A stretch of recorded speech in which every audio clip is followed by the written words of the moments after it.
I would think with Don Fehr at the table for the NHLPA, when you would be asked by the owners to justify a particular demand, that you are an articulate man, well-educated man, is that you would be in a very substantive position to express as to why you would want a particular demand. How did you find the other side in terms of their reaction to what you had asked for? Well, that's sort of interesting. First of all, a lot of people on my staff, and a whole host of players can articulately express position. So can everybody on the other side. And every once in a while, you'll have an exchange in which logic prevails and you get a resolution because people talk it through and find a solution. Usually the verbiage, in my experience, has very little to do with it. It's simply a question of leverage. And who has the most leverage is not often apparent at an early stage in the negotiation. And so you basically wait. These negotiations are not often about logic and persuasion. So leverage is changing constantly throughout the negotiations? Not constantly, but it can change over time. Because leverage consists of two things: what you're prepared to do, and just as importantly, what the other side believes you are prepared to do. Because players are prepared, let's say, never to go back to work unless they achieve X. Even if that's true, if the owners don't believe you, it doesn't really matter. Or if they want to test that proposition, you then have to demonstrate it. So leverage in terms of achieving something different in the negotiation changes over time as those perception changes. And I'm utilizing the player standpoint because that's who I represent. The dynamic is precisely the same on the management side. They're doing exactly the same things that we're doing. You worked very closely with Marvin Miller for a good number of years. I did. What did you learn from him? Well, that would be a very long list. Marvin Miller is generally regarded, I think, as the person without which baseball would be the most different in the second half of the 20th century. I think that's true. Jackie Robinson in the first half of the 20th century. He had that kind of influence. He came from a union background. He had worked for a number of them, spent the last decade and a half before he came to the baseball players with the steelworkers, where he was assistant to the president, chief negotiator, and economist in major continental-wide negotiations. And Marvin's views were coincident with what I've expressed here today for the most part. That's what I've learned from him. But there are other things that went with it. You know, you always tell the truth, and that means you don't shade either. Secondly, you are direct with your membership, even blunt, especially when it's things that they don't want to hear. You never promise what you can't deliver, and you make sure that you have buy-in from the players. Marvin never really expressed it this way to me, but this was his approach. And I hit upon this particular way of explaining it after I came up here. The job is one in which you are most analogous to that of a prime minister in a parliamentary system, which is to say you can function effectively on behalf of the players so long as, and only for so long as, you have significant majority support among the membership. And so that's your task, which is to make sure that you have that support.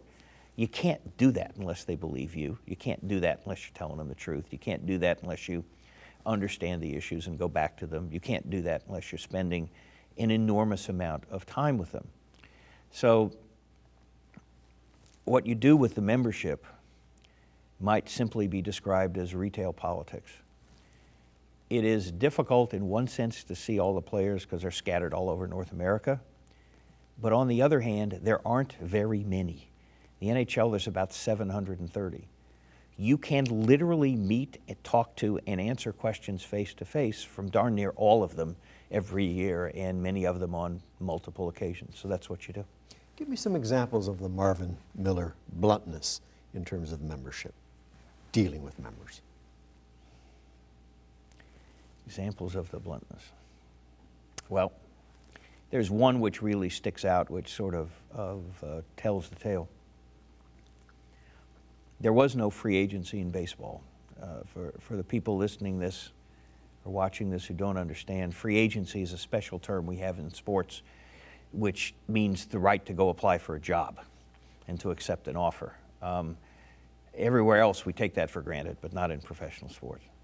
And that covers the 4 main sports. Yes, it covers the 4 main sports in North America and also soccer.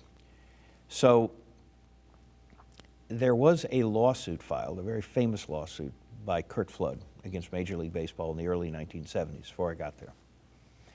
And it was an assertion that what the owners were doing in terms of closing down the player market was a violation of the U.S. antitrust laws.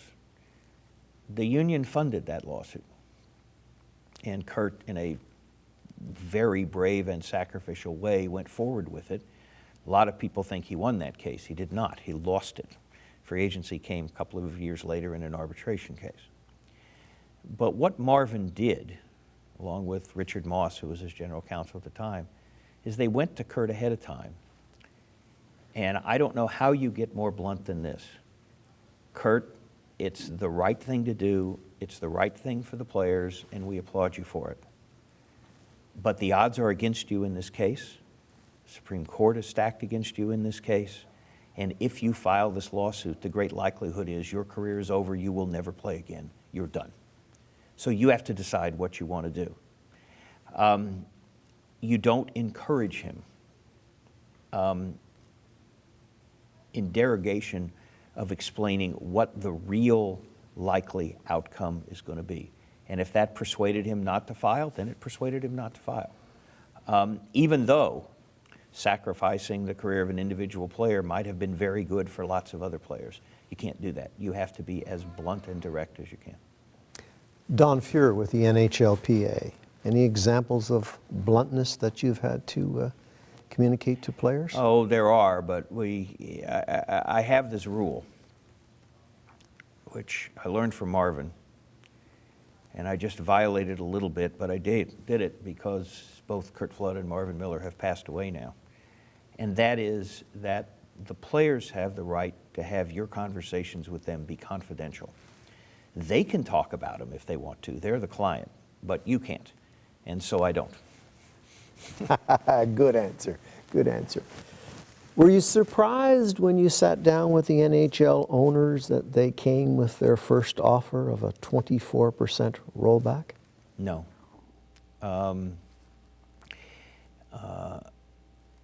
Once they had decided to try and test the players, then what comes with that is an attempt to really make the point. We're really serious about this. We're going to do that. So you're going to get very big numbers.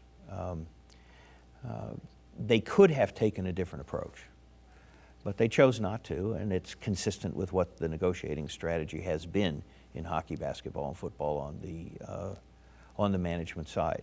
If you ask the question a different way, was I disappointed? Of course, absolutely, but it's the world we live in. What could they have done differently?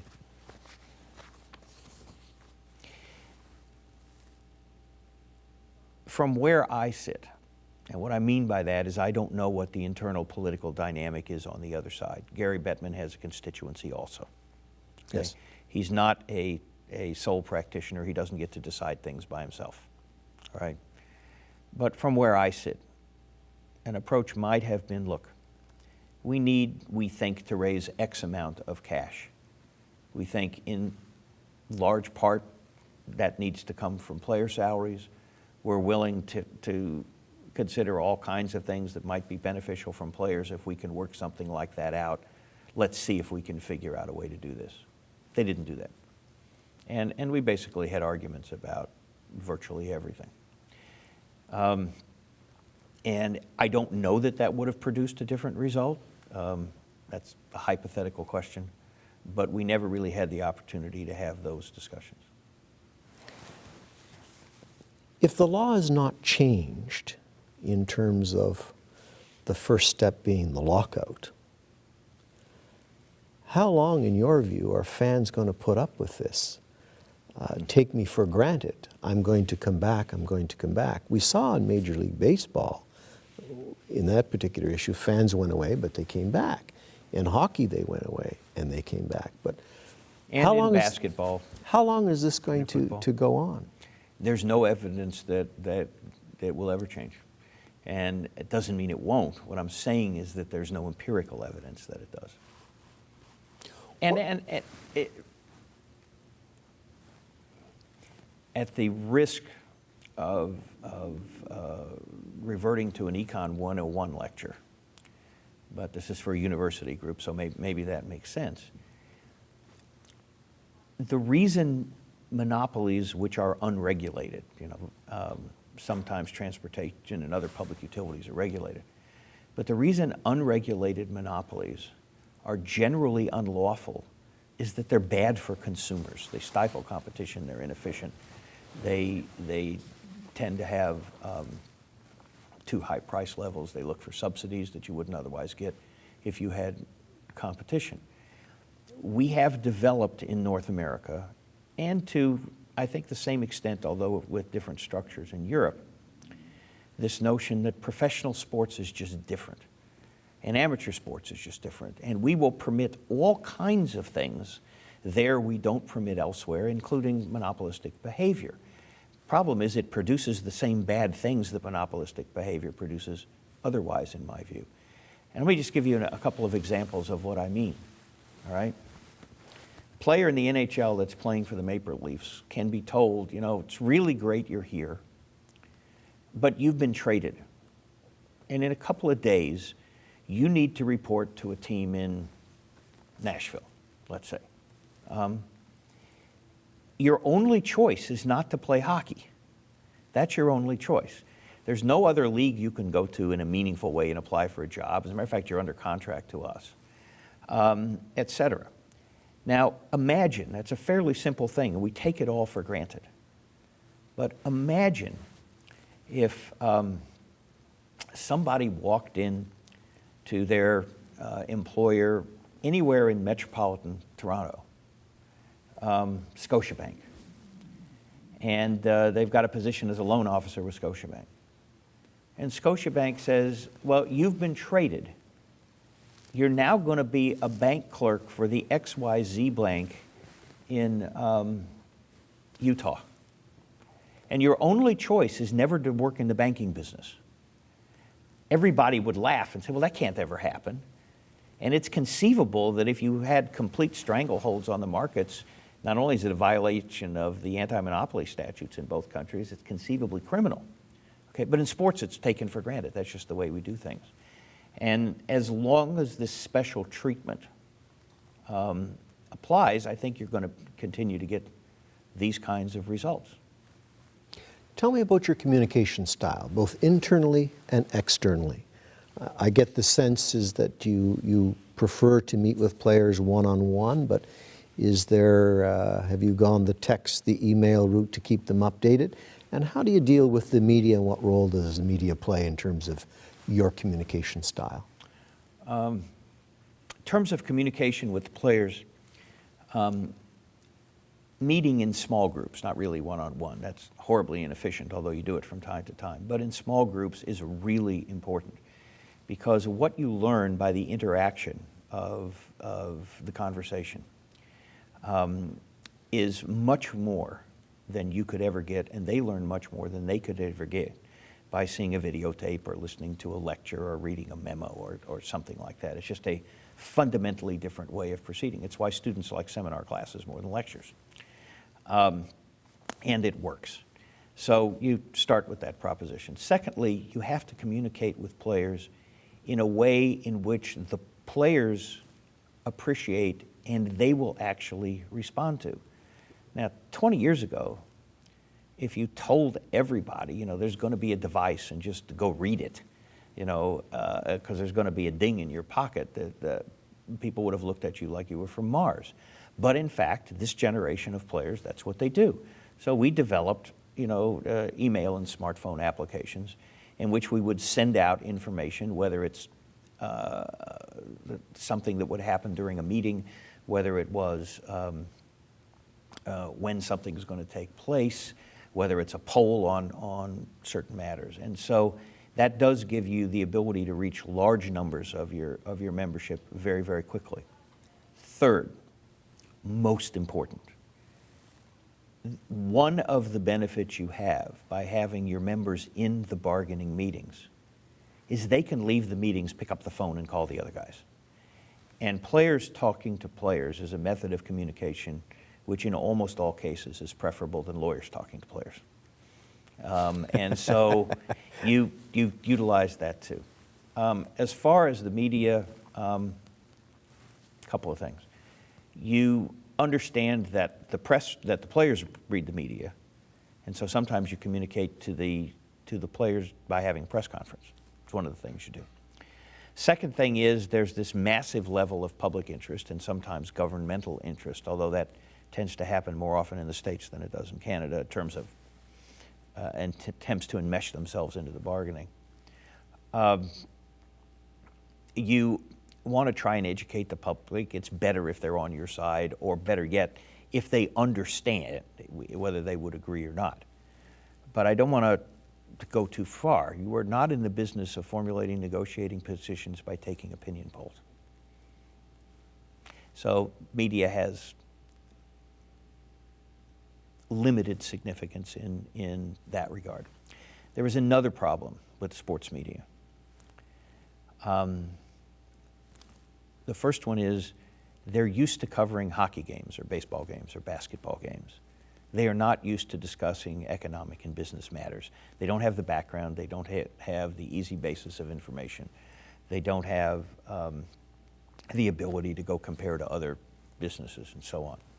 And so you have that. Secondly, large portions of them work for broadcast networks or regional sports networks who are either under contract to the owners or are wholly or partially owned by the owners. That tends to compromise independence and perspective.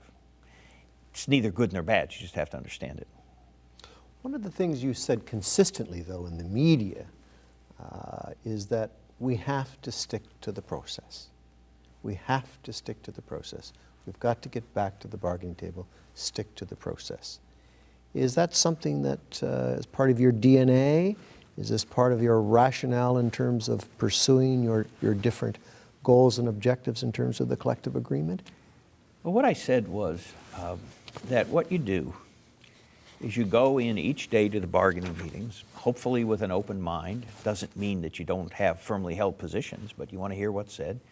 You want to discuss it, and you look for ways to make an agreement or to push yourself closer to making an agreement. And if it doesn't work, you go home and you think about it and you talk to your membership and you go back the next day or the day after that and you try it again. But that you're reasonably unlikely to find a way to make an agreement if you're sitting holed up in your office not talking to anyone. Tell us, how many contracts in the NHL would end up going to arbitration? Oh, it's a handful a year. It's a handful in Major League Baseball a year. If the arbitration system is functioning correctly, there is significant pressure on the parties to come to a settlement before the hearing begins. So if you ever had a system in which you had 75 arbitration cases and they all went to hearing, that's a red flag. Something really weird and unusual is going on. Something is wrong in the process. I don't know if it's wrong. You could have some big change in the economic circumstances that wasn't anticipated, but it's different, and your system no longer fits the facts very well. Tell us about this industry growth fund that has been negotiated with the NHL and the players. I don't know if I'm describing it correctly. It's well, that's the name of it. Yes, well, tell us about that. NHL teams, and this is true in basketball and baseball also, to a lesser extent in football because of the nature of where the revenue is raised. They're equal in the sense that, you know, they all play games, they all sign players, they all have the same agreements with one another and with the union and so on. But they're different in the sense that they're located in different cities and they have different revenue. And sometimes the revenue differences are stark. They can be very, very large. Now, a lot of people say that's fundamentally unfair, that, you know, the Maple Leafs have, I'll make up a number here, 4 times the revenue that Nashville does, or that Phoenix does, 5 times the revenue. Except if you're going to buy the Maple Leafs, you're going to spend 5 times the money that you spend in Phoenix or something like that. So it does sort of even out. But professional sports teams, with the exception of football, tend to generate most of their revenue locally, and that's particularly true in hockey and baseball. And locally comes from ticket sales and things which surround ticket sales, concessions, parking, you know, that kind of thing, plus local broadcasting. And those revenue numbers tend to go up the more fans that you can attract and the more valued buying a ticket seems to be. So every once in a while, you have places that aren't doing so well relative to others. As a matter of fact, that will always be true. If you have 30 teams, sort of by statistics, some are going to do really well and some aren't. And therefore, if you're going to have revenue sharing, which is a euphemism for teams making more money, give it to teams making less money, that's what it means, which is why, well, I'll come back to this in a second.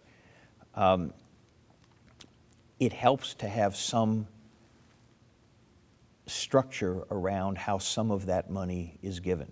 So what the Industry Growth Fund, which was a union idea, is designed to do is to create a pool of money so that if Team X, who's trying to develop its market, has a need to spend a certain amount of dollars it doesn't have ready access to in a fashion everybody thinks is good, there's money available that can be channeled to them, but it's not something that they have by right. They have to apply for it. There's a committee with both players and owners that has to vote on it and all of that kind of stuff.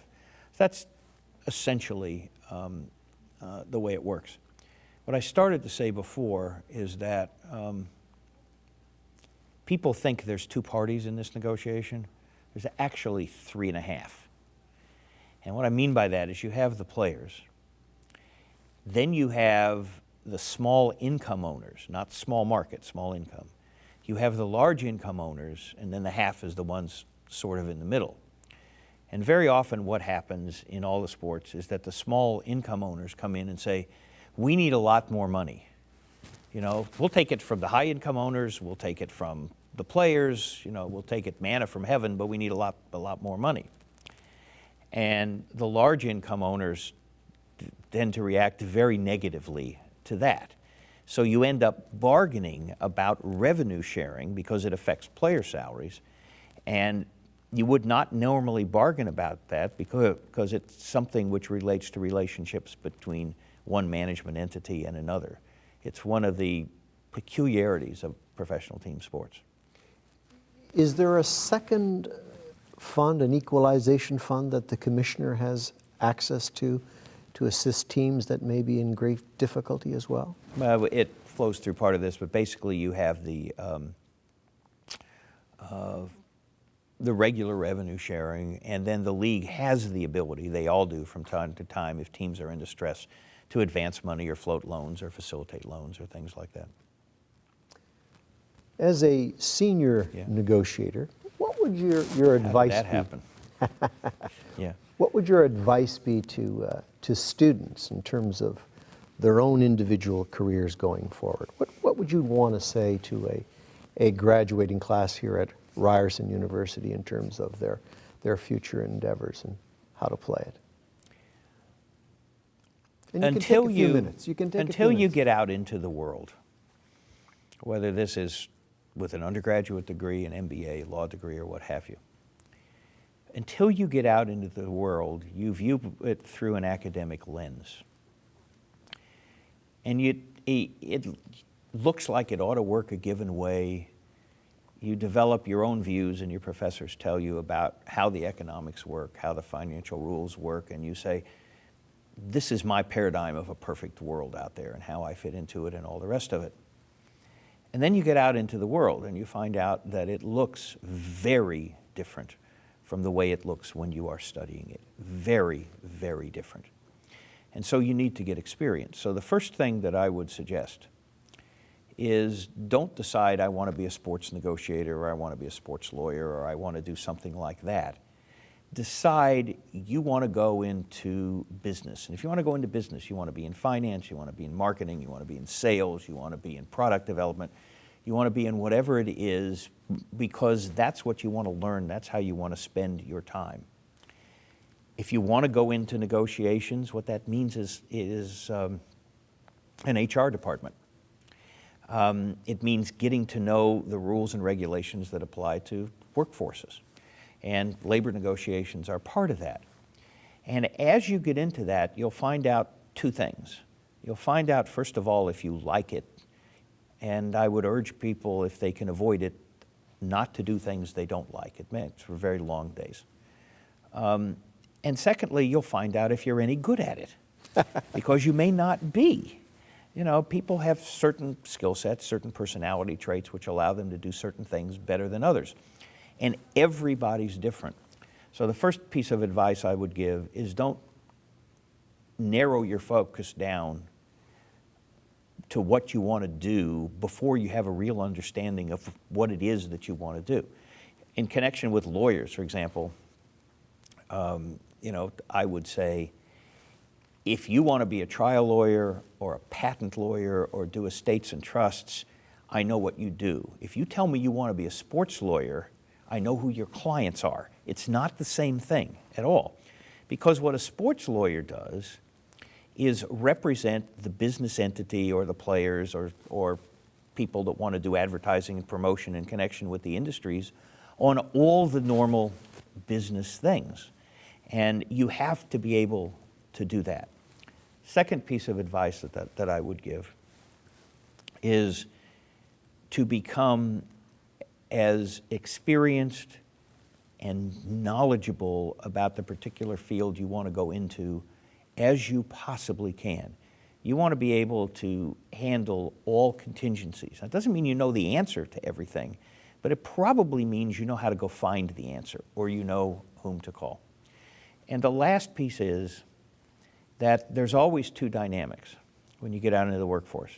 There's always somebody younger who's willing to work cheaper, and there's always somebody more experienced who knows more than you do who can reach the answer faster, unless you are just starting out or you're the day before retirement and then you're in one situation or the other. So you have to find your role there as you go through. I know that advice sounds very general in a lot of ways, but it's the kind of thing that you appreciate once you get out into the world. And the world is not the university, unless you want to be a professor.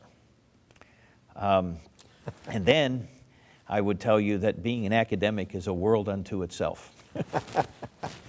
Don, I want to thank you for joining us today, and on behalf of the students at Ryerson University, as well as the faculty at the Ted Rogers School of Management, we want to express our appreciation for you taking time out of a very, very hectic schedule to be on our show and to share your observations and insights about the negotiation process. Thank you very much. Glad to be here.